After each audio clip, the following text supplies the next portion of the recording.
Be ready. 15 seconds.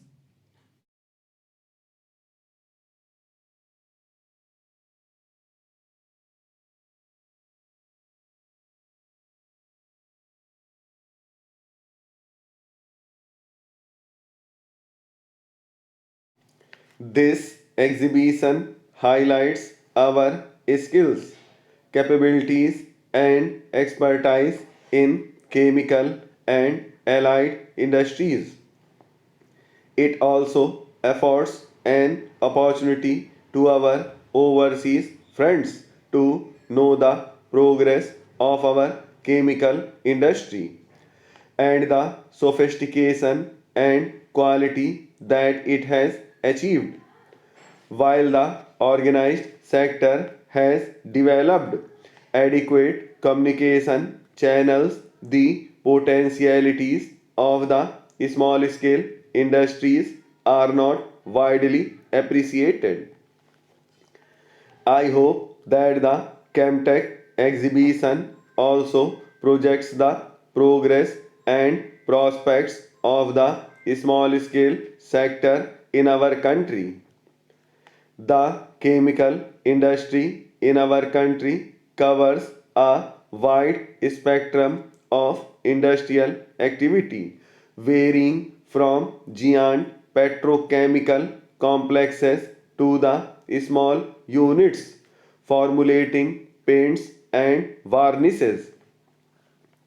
The products of the chemical industry are widely used not only in the day to day life but also in the development of agriculture, industry, and also in defense.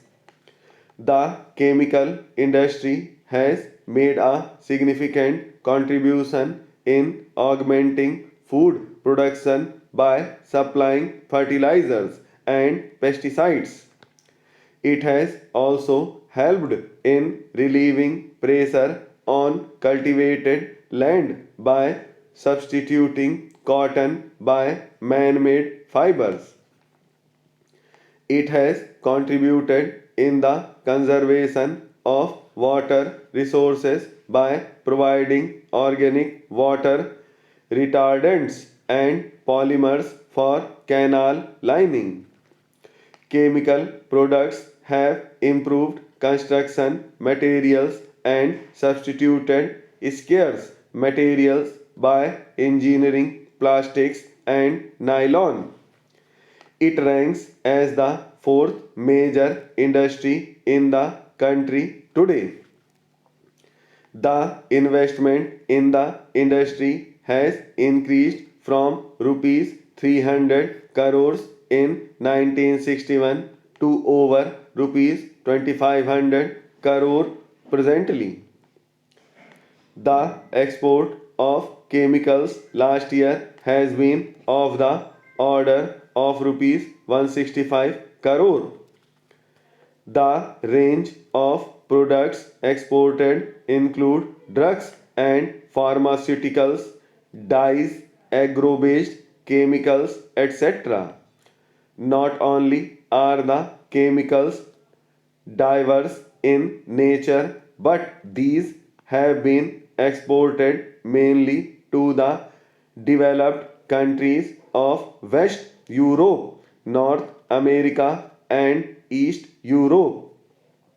This is a proof of the sophisticated products made by this industry and to the high standards of quality. As one who has attended to farming in a drought prone district, I know for certain that the fertilizer costs to the farmer have neither come down nor has he been assured of its timely supply. I am mentioning this to highlight that the ultimate end user, the farmer in the villages and the average citizens should have the demonstrated benefit of your skills, technical knowledge, organizing abilities in the form of cheaper fertilizers, pesticides, drugs, and pharmaceuticals.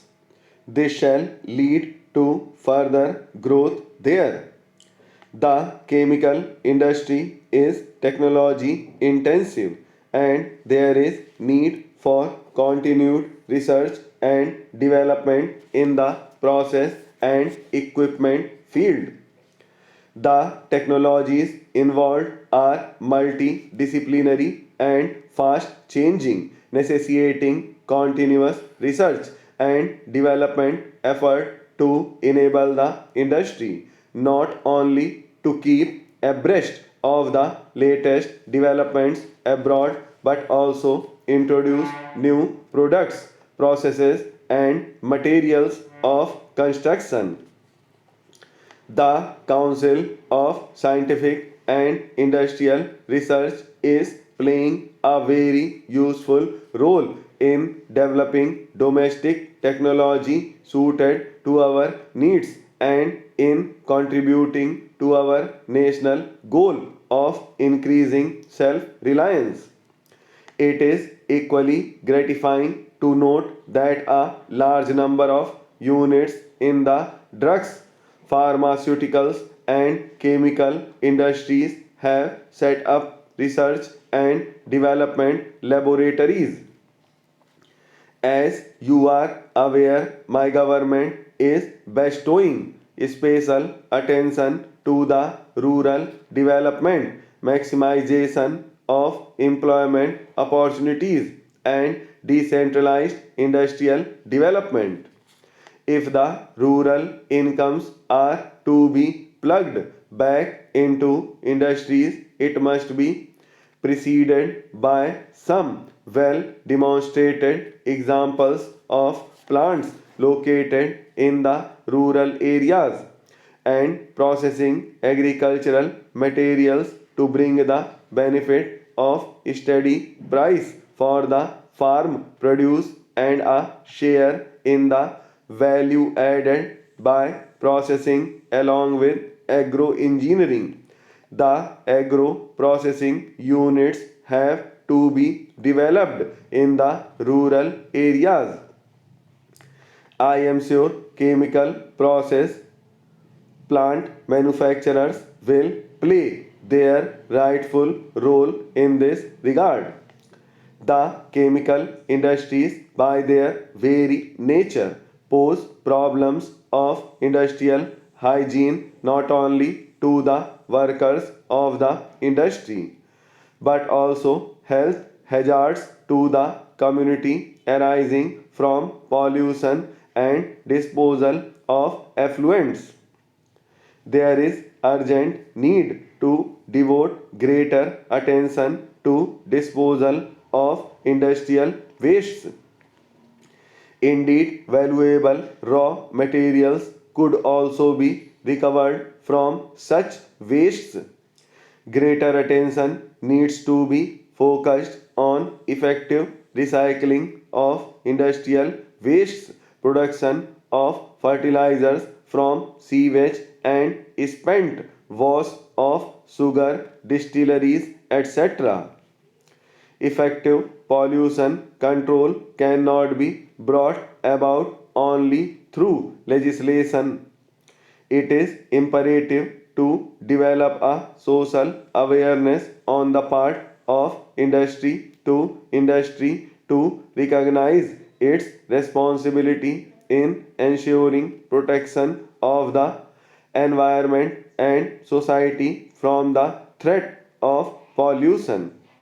A number of agricultural crops and raw materials could form the feedstock for several cottage and small scale chemical industries such as oilseeds, hides and skins, bamboo products, etc. What is required is fabrication and distribution of inexpensive equipment suited to the appropriate level of technology. One of the persistent maladies of rural life in India has been the lack of drinking water and sanitation. Many of the diseases and suffering in the country could be alleviated by supplying inexpensive devices for water purification and waste disposal. Harnessing of the solar energy in India deserves special attention.